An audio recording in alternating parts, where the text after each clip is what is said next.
What prophecies will be fulfilled between now and Ezekiel 38?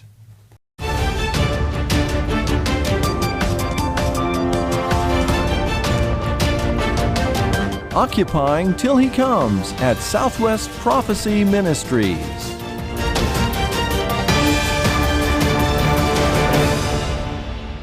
Welcome, friends. This is David Schnitker, your host for today's program. Thank you for joining us.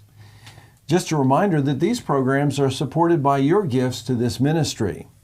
If you would like to contribute to this ongoing faith ministry, which deals with Bible prophecy and current events, simply go to our website to contribute. Our website address is www.swpm.us. You will find a donate link on the home page. The website address again is www.swpm.us. Thank you for your prayers and support for this faith ministry. It is a great privilege to have Bill Salus back on the program today to continue discussing his brand new DVD entitled The Prophetic Mideast Wars. In fact, this DVD is so current, I don't even have a copy of it to show you. I'll be receiving it in the next few days. And so, friends, you'll be among the first to receive this brand new teaching video. At the end of today's show, we will tell you how you can obtain this excellent prophetic resource. Bill is one of the leading prophecy scholars and writers and filmmakers in our country today, in our world today, and is a headliner at prophecy conferences across America. I've had the privilege of sitting under his ministry and hearing him at prophecy conferences, such as the excellent annual Prophecy Watchers Conference, which I believe Bill will be at in October, Lord willing. God has given Bill an ability to understand Bible prophecy and relate it to the events taking place in our world today.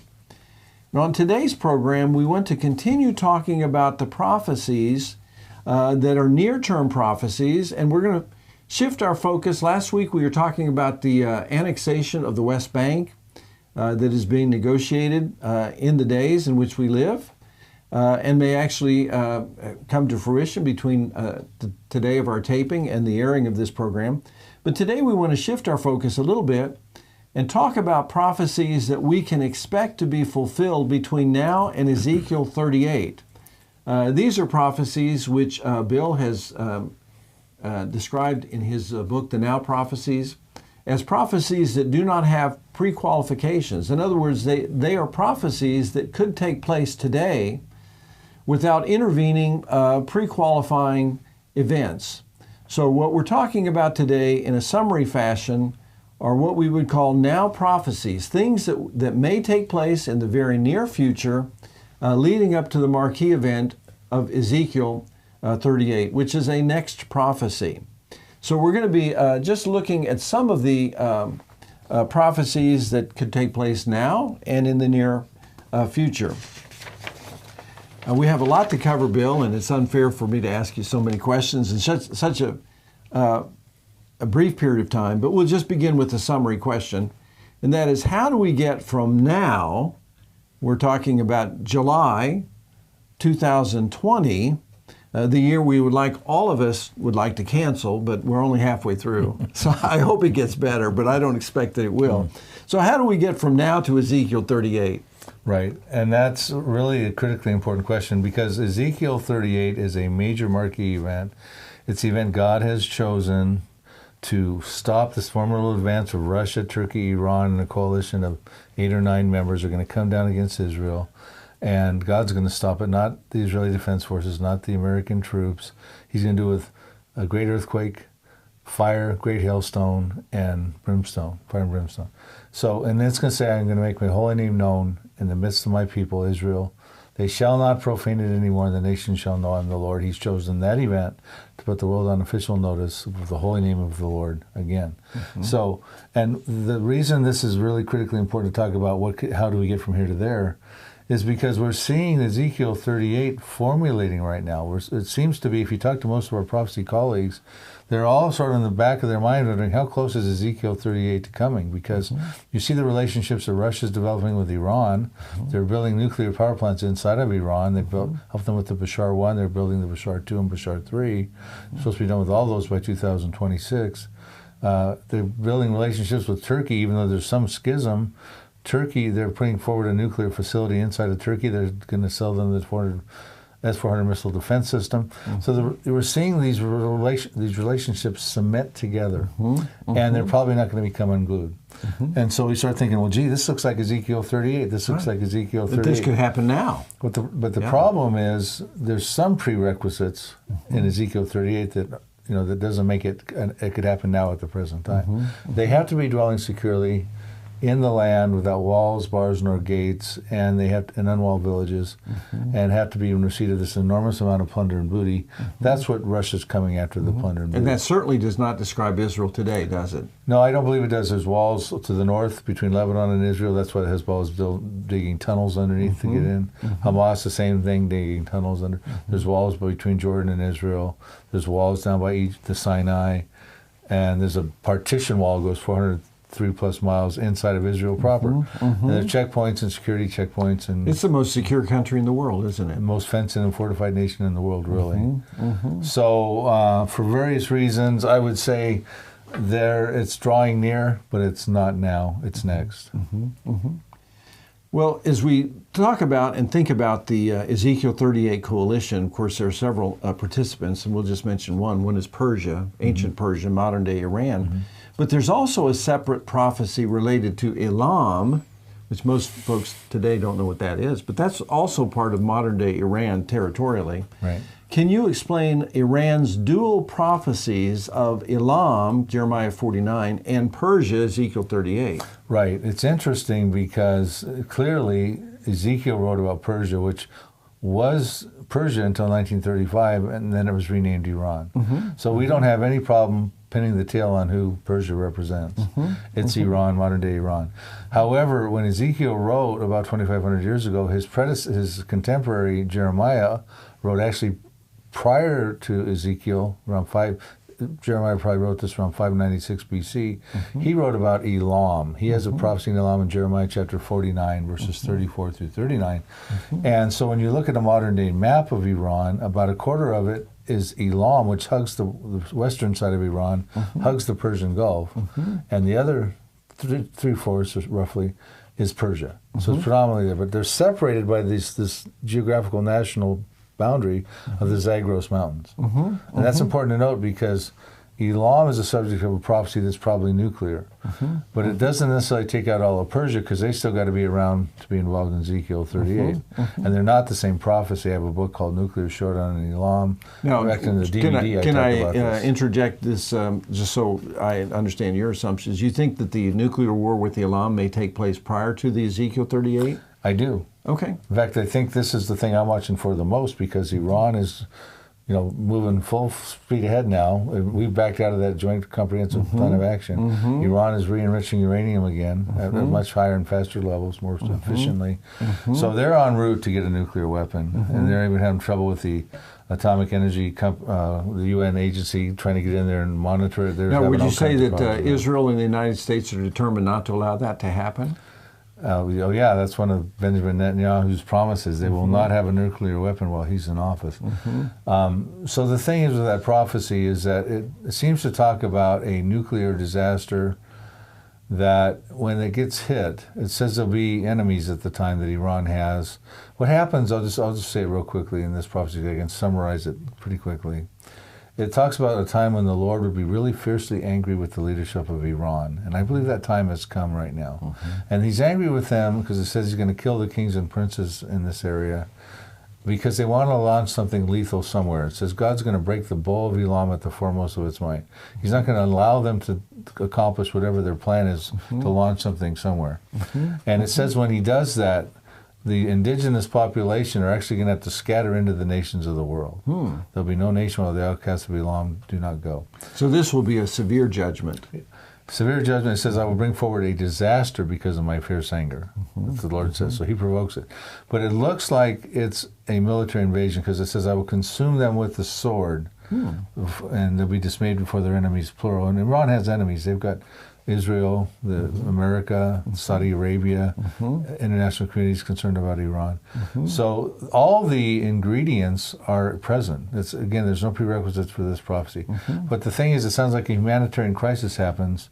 And now the point being is if Iran gets hit, and let's say Israel's involved, and we're not told who is involved, but I'm going to have to suggest it could be America and or Israel under circumstances of today.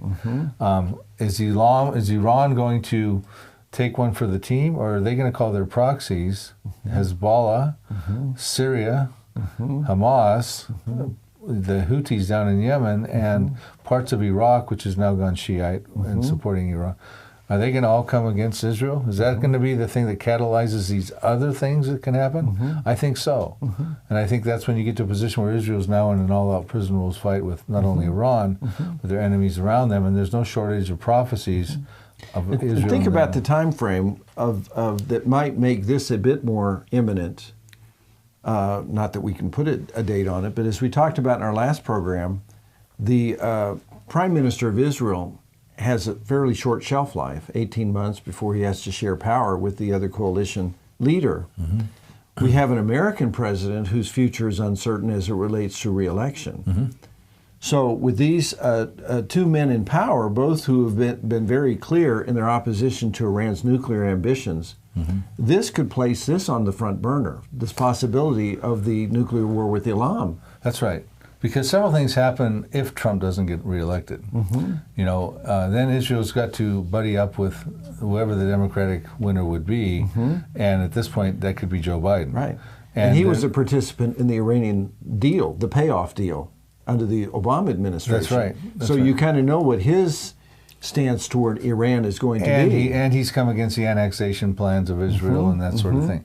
So you've got a couple things in play there. One is they want to move forward with annexation if they do it while Trump is in office, not run the risk he won't be reelected. On the other hand, they also don't want to be dealing with a soft peddling around Iran with the new administration, when right now they've got the full support of Trump in that, if they had to go forward in an invasion. So both of these issues could be front burner because of the tenuous nature of American and Israeli leadership right now. Interesting. Well, we talk about Iran in its rather negative ways, of course, very obvious ways. The Iranian Revolution in the 1970s, 1979, Iranian people have suffered horrendous, trials, persecution, etc., under the mullahs, and that kind of thing. But at the same time, God is doing something really amazing in Iran, and we want to encourage our people that God works even in the worst of circumstances. So share with us, Bill, why has Iran become the fastest growing evangelical nation in the world? That is the backstory. That's the bigger backstory. And you don't hear about that in the secular press either. No, you don't. And I'll tell you what, there are a lot of Iranians who are actually very excited about what the Bible has to say about their future.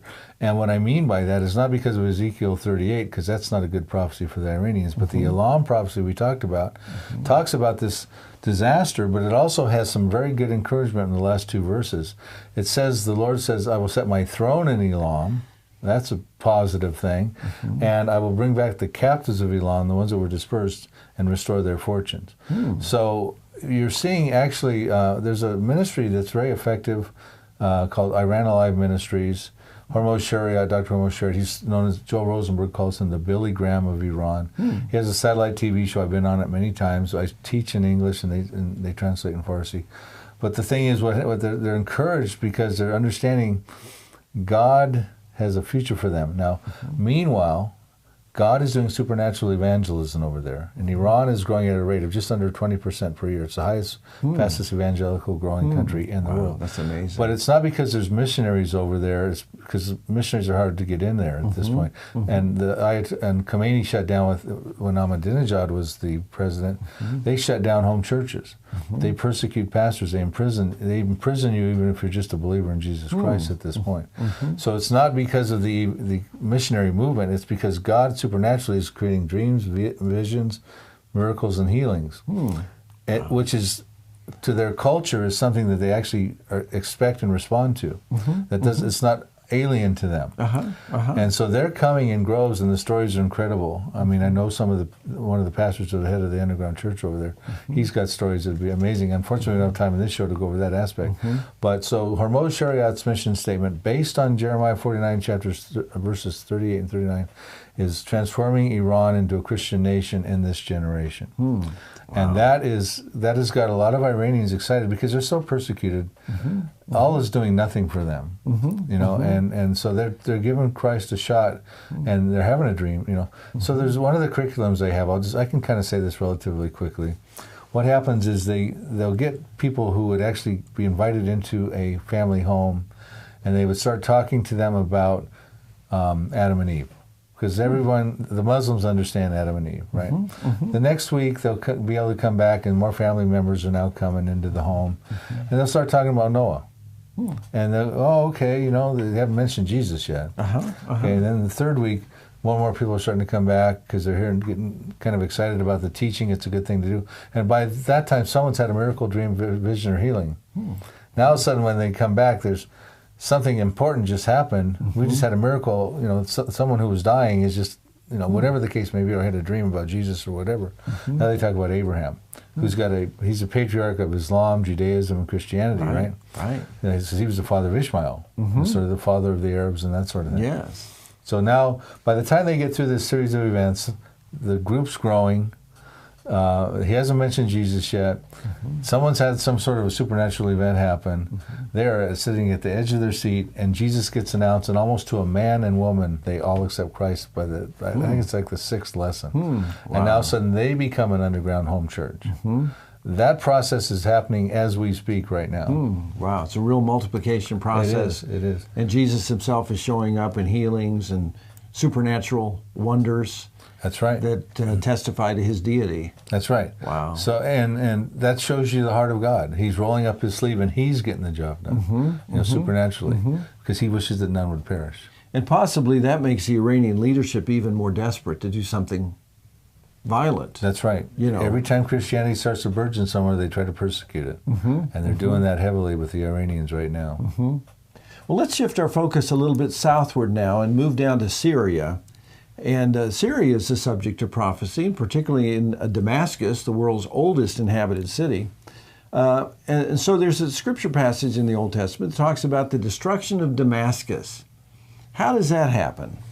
Well, we're told it is done by the Israeli Defense Forces. So I know the verses, I'll just say them real quickly.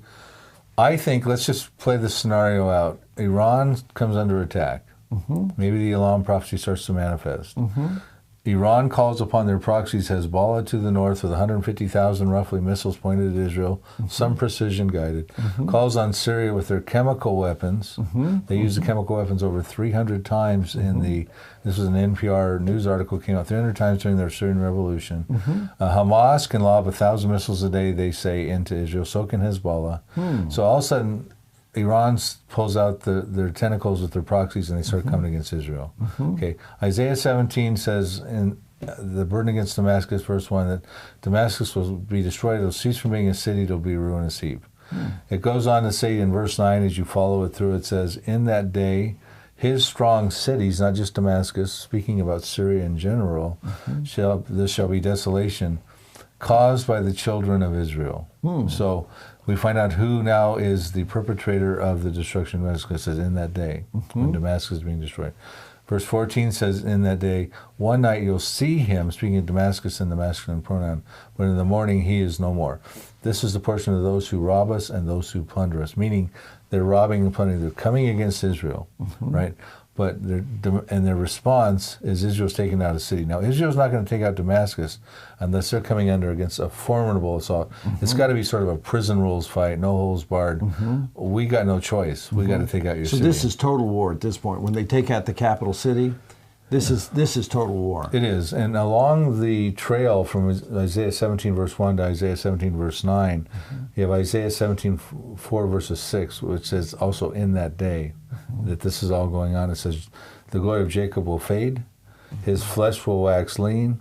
There'll be a severe shaking. It'll be like an olive tree, leaving only 2 olives in the uppermost branch and 5 or some olives in the fruitful bough. Now, the reason that's an important imagery, which is not good for Israel, his glory is fading, his flesh is waxing lean. And then in the DVD, I actually superimpose an olive tree on top of a map of Israel, and the uppermost branch represents northern Israel in the picture.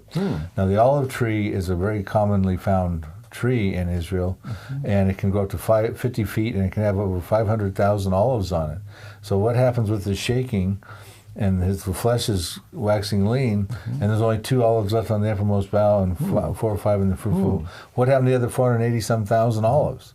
I think Israel takes a severe hit, and when that happens, in the process of that, they take out Damascus. They go, well, no more of this, right? And when that happens, I think what you have is the other Arab countries around going, we got 2 issues here, folks. One is they just took out a major Arab city. Is Beirut next? Is Amman, Jordan next? Is Cairo next? Is Mecca next?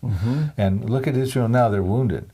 Right. Well, let's protect our cities. Let's come together and so coalesce. Maybe a moment of opportunity, as well as motivated by fear that they could be next. That's right. This is the time and age where people have to start seizing opportunities. Right? Israel needs to seize the opportunity while Trump is in office. These guys might need to seize the opportunity when Israel's been knocked down to come after them. And they're justified in that thinking because another one of the prophecies that happens is another major city does go down, Amman, Jordan. It says in Jeremiah chapter 49, verse 2, that there's a alarm of war in Rabbah of the Ammonites. That would be Amman, Jordan. It says it'll be a desolate mound. It sounds like, and it's only a couple-hour drive from there to Damascus. And it says it'll be a desolate mound, and then Israel will take possession of its inheritance. So Israel takes them out. Israel moves on in, annexes portions of Jordan. Of course, there's a rumor, and I think Israel's the only country that does not allow the international nuclear monitoring organization to count the number of nuclear weapons. But last I heard, rumor has it they have over 200 nuclear weapons. That's their worst kept secret. It's their worst kept, right. They want it known, but they don't want it too well known. Right. But obviously their Arab neighbors know. And so let's say if a nuclear attack on Damascus takes place and Damascus is reduced to a heap, the neighbors would know there's at least 199 other nukes that could have their name on it next. That's right. And one nuke can take out one city. Right. At least. Yes. And if they do it in a sort of a sanitary way, if you can ever even use that word in that scenario, in other words, because Israel's just across the border from Damascus. So there's a way, the strategic nuclear detonation at a certain burst altitude, maybe I think it's like 45 miles up, I'm not exactly sure. You can actually take out the city underneath, and you will go down and have the potential for the mushroom cloud sweep. But like in Hiroshima, it dropped on get close to ground level. It just sucked up all the dirt and particles and contaminated them and spread them across the region. Israel can't afford that. They don't have that luxury. Right. Now, if all of a sudden they take out a city without affecting themselves adversely in the aftermath, this justifiably the Arab countries would be going, wow. That happened overnight. What's to say that I'll wake up tomorrow and Amman, Jordan will be here? Right, right. So in other words, this is our time to act. This may be our last opportunity, so we have to act in concert while Israel is weakened because of the Assyrian conflict and an exchange. Yeah, so, and Syria, although I'm not so sure Damascus is part of Psalm 83, that prophecy could be independent and lead to Psalm 83. But you have this other prophecy dealing with Psalm 83 that includes Jordan, includes Saudi Arabia, Lebanon, Philistia, where the Hamas are, you know, the neighboring Arab states around Israel and the terrorist populations within them. And I think that might be when you find the fulfillment of that prophecy. Well, you know, I think it's in Zechariah that there's a statement that Jerusalem will be made a cup of trembling. And it's a rather cryptic, metaphorical type of thing. Do you think that idea of Jerusalem being a cup of trembling may come into play at this point in time with this expanding conflict with Israel's neighbors? I do. You know, that prophecy, here's what it says. It says, Jerusalem will become a cup of trembling, some translations, dizziness or intoxication, to the surrounding Arab nations. Not to the whole world, but just to the neighborhood.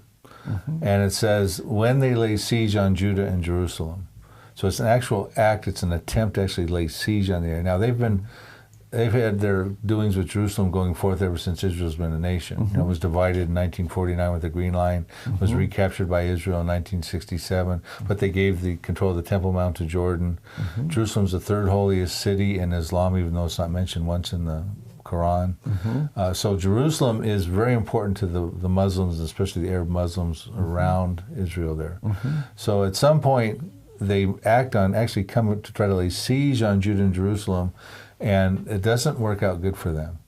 And what it also says in the process, when we see this starting to develop and stuff, verse 3 talks about that Jerusalem will be a burdensome stone to all those who try to move it out of its place or divide it or whatever, right? And we see that our president's been trying to do this sort of thing. Trump just recently did not divide it, but unified it, you know, this sort of thing. So it's not a good picture for the international community in that time. And of course, the United Nations wants to divide it. The whole world wants to divide it. Absolutely. So it's sort of a warning. But then you get on down and it says, but when they laid siege on it, in Jeremiah chapter 12, verse 6, the response is this. He says, I will bring forward the captains or governors. Now the Hebrew word is elufim, and that is a modern-day term for a lieutenant commander in the Israeli Defense Forces. So it's the IDF. I will bring forward the IDF, and there'll be the battlefield will be like a fire pan in the woodpile.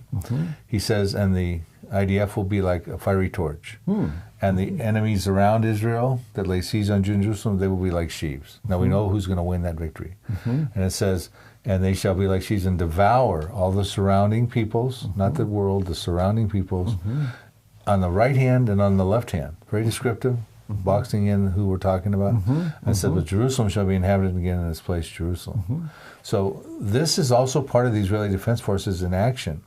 Now all of a sudden you can have, after these types of things going on, Israel can tear down the walls.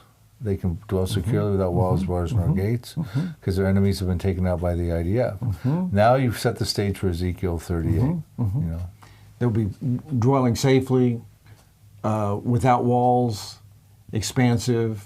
Now they have some booty, so to speak, that would be attractive to this larger outer coalition. And they're annexing more territory. It says Israel will take possession of its inheritance in Jordan.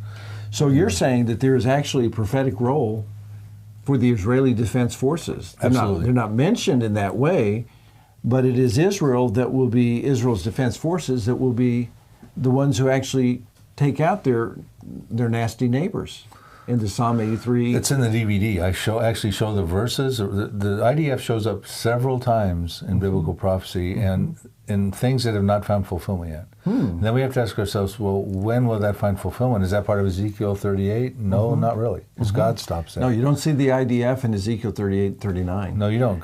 That's all God's show. God takes care of that one himself. That's right. And you don't see them active in the tribulation, because in the first half they have this pseudo-peace going on, as confirmed by the false covenant, Daniel 9:27. So they're actually, sort of dismantling things. Matter of fact, they can't even stop the Antichrist when he tries to go into the temple in the midpoint of the tribulation. So it doesn't show the Israeli Defense Forces in great power. And then in the second half of the tribulation, they're actually fleeing for their lives because there's a genocidal campaign being conducted. So we by might the say, correct me if you have a differing view, that the apex of the Israeli Defense Forces' power is seen in the Psalm 83 victory and the taking down of Jordan, Amman, Damascus, etc.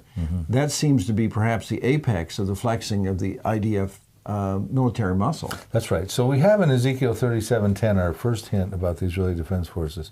Ezekiel got this vision of this valley with all these dry bones, and you go through this really interesting prophecy, and it really does seem to be that Ezekiel was transported into the worst time of the Holocaust, right?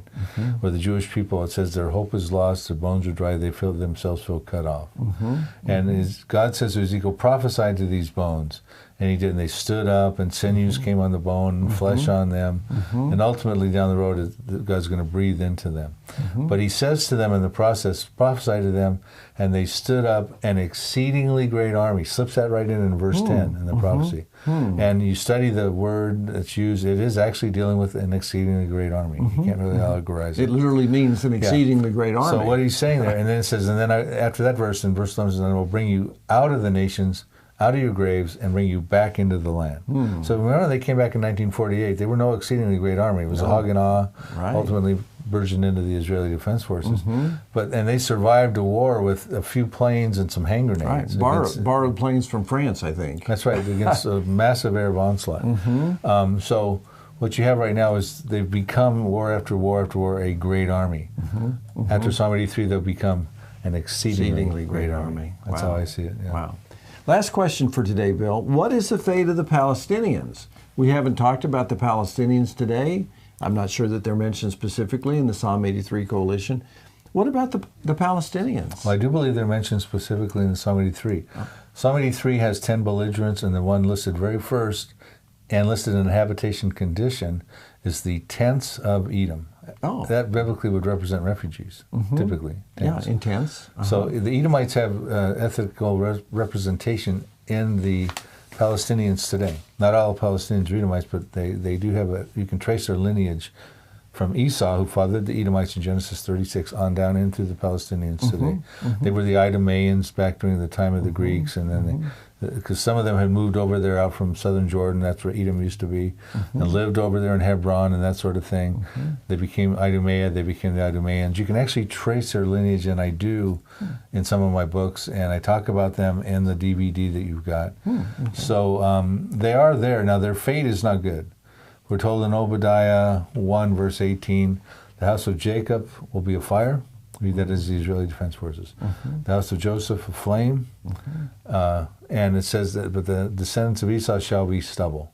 And no survivor shall remain in the house of Esau. That takes you down to the Edomites, on down through to what portion of the Edomites are inside of the Palestinians today. Ezekiel 25:14 says, I will execute my vengeance by the hand of my people Israel, the IDF, on Edom. They shall know my fury, and they shall know my vengeance. So the Palestinians are backing out of this situation with the deal of the century. They won't even come to the bargaining table as we speak right now. They're being stubborn. They're holding out. They're going to find themselves in a war that is going to defeat their ancestors. It's going to take their whole lineage out. So they could have won something through negotiations, but they refused. Right.